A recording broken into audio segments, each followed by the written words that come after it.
वर्तमान समय ईसीआई पहुंची भुवनेश्वर में ओडिशा रे भारतीय निर्वाचन कमिशनर ज्ञानेश कुमार पहुंची सारी तीन दिनिया ओडिशा गस्त रही भुवनेश्वर में पहुंची वर्तमान समय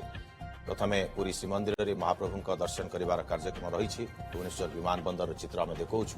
वर्तमान समय भुवनेश्वर में मुख्य निर्वाचन कमिशनर पहुंची सारी ज्ञानेश कुमार तीन दिनिया ओडिशा गस्त रही 27, 28 और 29 तारीख ये तीन दिन ओडिशा रे रहिबे। तेरे एयरपोर्ट निकट में उपस्थित रही ज्योति प्रकाश पति आम सहयोगी आम सहित ज्योति केमती देखुंट ज्ञानेश कुमार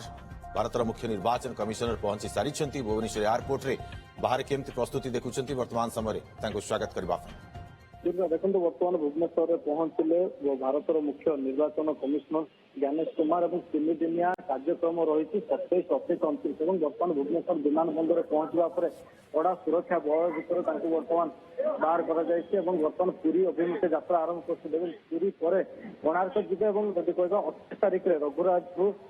धौली शांतिस्तूप खंडगिरी उदयगिरी और मुक्तेश्वर मंदिर परिदर्शन करेंगे। 29 तारीख दिन ओडिशा कृषि और वैषयिक विद्यालय ऑडिटोरियम स्तरीय कार्यक्रम रही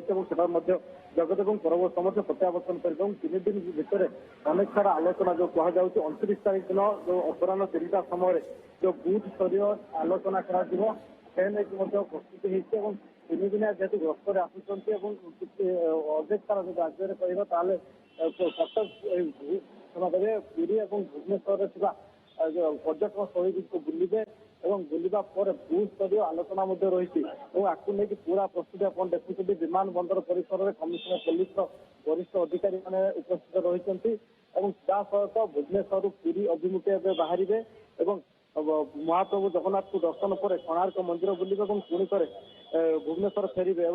28 तारीख कह रघुराजपुर धौली शांतिस्तूप खंडगिरी उदयगिरी और मुक्तेश्वर मंदिर परिदर्शन करेंगे। 29 तारीख दिन अपराह 3टा समय ओडिशा कृषि वैषयिक विद्यालय ऑडिटोरियम बूथ स्तरीय अधिकारी मान आलोचना कर अर्थात राज्य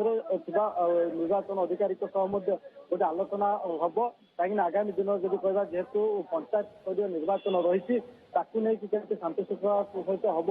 राज्य में गोटे गोटे आलोचना हबार जहाँ सूचना रही पुणी थे 29 तारीख संध्या सुधा भुवनेश्वर फेरीजे ज्ञानेश कुमार और 3 दिन कार्यक्रम भितर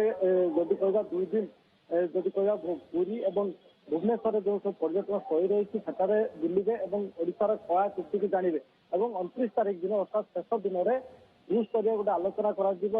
वरिष्ठ अधिकारी मैंने उपस्थित रही केमती पंचायत स्तरीय निर्वाचन को सुरक्षित करहब और आपको लेकिन गोटे बैठक बस अर्थात निश्चित भाव में ज्योति आप नजर रखि था फेरबू परवर्ती समय अधिक अपडेट पाखक।